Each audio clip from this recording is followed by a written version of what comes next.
EOS 老師日常，一個喺澳洲教書嘅港男老師，記錄課室入面嘅爆笑日常，同移民生活入面嘅心聲同踩雷位。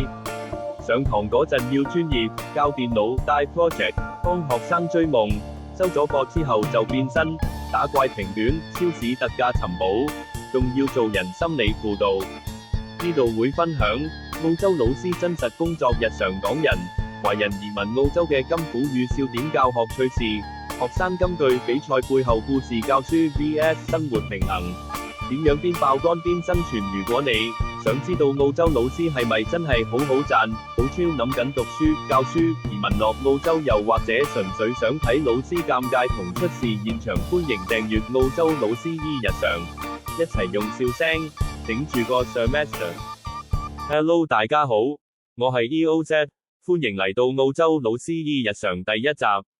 好多人以為喺澳洲做老師，一星期淨係一份工，上課、放學、barbecue。但係根據我自己嘅 real life data source， 其實我一周最少有3份工，朝早係正式老師，中午係免費心理輔導員，夜晚係 marking 機器。今日就帶大家跟住我一日，睇下老師條命係點樣被 timetable 控制。朝早8點幾，我會拎住咖啡行入 campus。第一份工就係大家心目中嗰個好似好正常嘅老師，開 projector、開 PowerPoint、開 take attendance。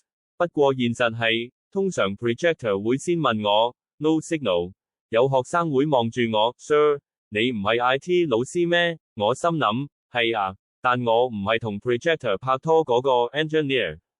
到咗 lunch time， 以為可以好好食個餐 ，no no no， 第二份工開始，免費心理輔導員兼 career mentor。Inbox 會出現唔同款式嘅 message，Sir， 我壓力好大，可唔可以延期 ？Sir， 我 groupmate 消失咗 ，Sir， 你覺得我有冇機會留低喺澳洲？呢啲全部都係我真實 inbox 嘅 anonymized source， 唔係我編出嚟。有一次有學生話 ，Sir， 我想同你傾下人生方向，我心諗，好，請坐。首先我哋一齊 Google 下我自己人生方向先。夜晚返到屋企，以為可以追下劇，唔得。第3份工上線 ，marking 機器，打開電腦，見到 LMS 上面寫住 submissions 48 marked 2，嗰下真係想 uninstall 自己。我成日同自己講，改多3份就瞓，結果一抬頭，發現自己喺度 search teacher burnout symptoms。今日冷笑話係，醫療 source 話要減壓，要運動，要早啲瞓，但 assignment deadline 啲日期完全冇諗住配合。所以，一周3份工，名義上全部都係老師，實際上係半個 IT 人，半個心理輔導，再加一個半夜改卷嘅打工人。如果你想繼續睇下澳洲老師真實日常，記得 subscribe 澳洲老師 E 日常。